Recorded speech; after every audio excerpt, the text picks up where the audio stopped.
Magandang araw sa inyo lahat, sa mga manonood dyan, magandang araw. Ako po pala si SC at sa video ito ay tuturo ko sa inyo ang step by step na proseso kung paano lalaruin ang larong Minesweeper. Kaya tara, samahan niyo akong matuto at maglibang.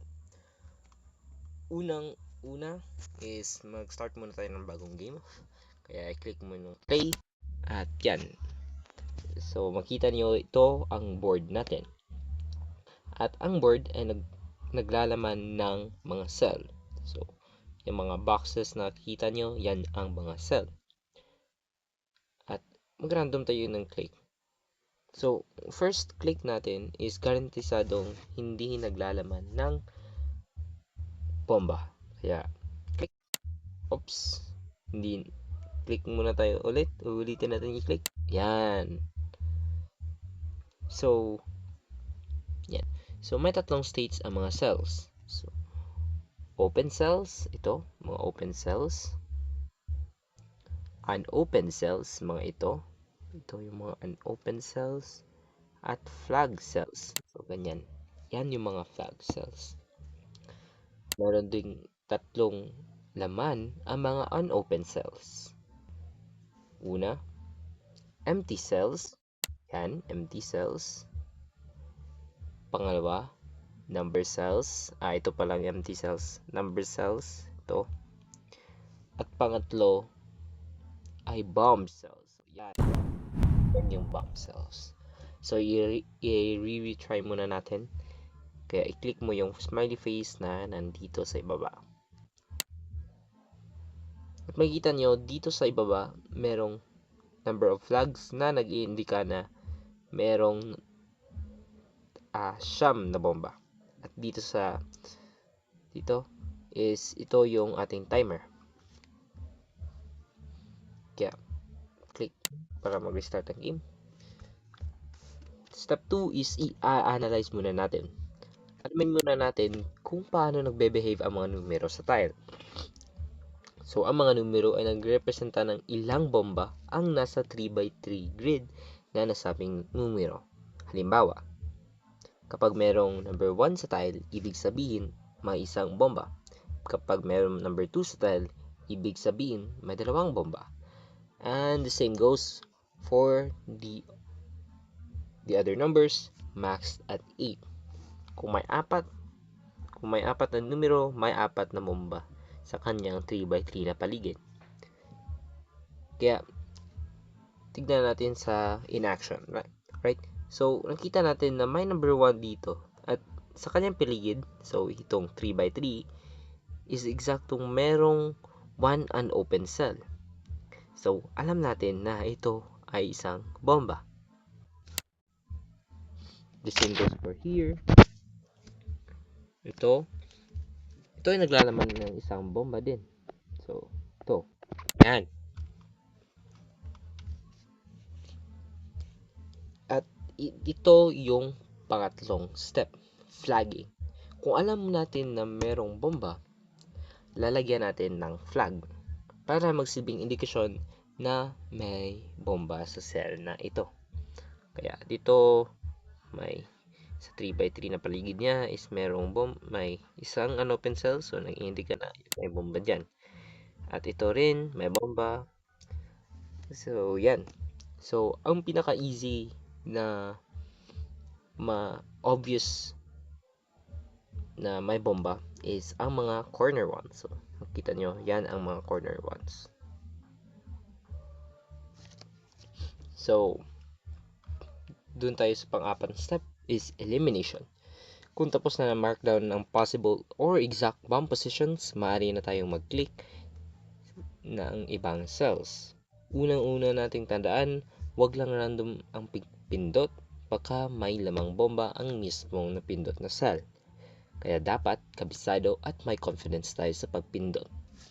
Dun muna tayo sa mga na-flag natin na cell. So, alam naman natin na merong bomba sa flag cell na ito. So, ito. Right? Dahil mismong katapat na cell number, so ito, at ito, ang nagsasabi na mayroong bomba sa 3x3 na paligid nito. So, alam natin na may bomba na dito. Right? So, yan. So, ang mga katabing unopened, ang mga katabing number cell, ito, ay not flagged. So, ibig sabihin, may lamang bomba or merong or walang laman ng bomba. So, dito tayo sa 2. Okay. Hindi ibig sabihin na may number 1 na dito at dito wala ng bomba. So, tagtignan muna natin ang 3x3 na paligid ng 2. Kaya ito. So, meron tayong isang flag. So, ibig sabihin may isang flag na lang dapat lang natin alamin ang one other bomb. So, pag may 2 at sa kanyang 3x3 may dalawang unopened cell. So, ito at ito. So, ibig sabihin ito yung bomba. Tapos, dito tayo sa itaas. So, number 2, tignan ang kanyang 3x3 na paligid. Meron yung eksaktong 1 bomba at unopened cell. So, ibig sabihin ito ay isang bomba rin. The same goes for here. Since may dalawang flag cell, ditong katapat niya is walang mga bomba. The same goes for this one. So, yan. And, yan. Ito rin, meron din. So, yan. At ito rin, number 2 na to. May dalawang flag cell, so alam natin na hindi ito bomba dito. At ito rin, number 1. Yan.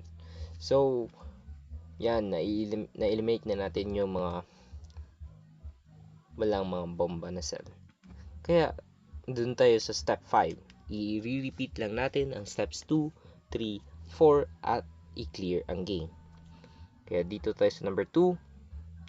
Since alam natin ng 3x3 grid, ibig sabihin itong cell na to is merong bomba. Since alam na natin na merong bomba dito, so dito na sa number cell, ang 3x3 na paligid niya, nagko-contain na ng dalawang flag cell. Itong cell na to ay walang bomba. Doon tayo sa mga corner 1. So, ito, corner 1. Dito ay may bomba. Ito, eliminate lang natin. Eliminate. Dito tayo sa number 1. So, alam natin na merong 1 na flag cell. So, itong katabi niyang cell is walang bomba. So, ito, may number 4. So, ibig sabihin may 4 na bomba. So, we have 1, 2, at 3 lang. Pero, tignan natin sa yung 3x3 grid at mismong itong cell na ito ay nagtatouch sa 4. So, ibig sabihin may bomba dyan.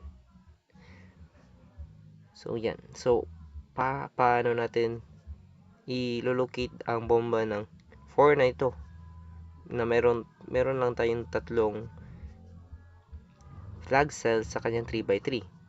Kung dito muna tayo sa 2.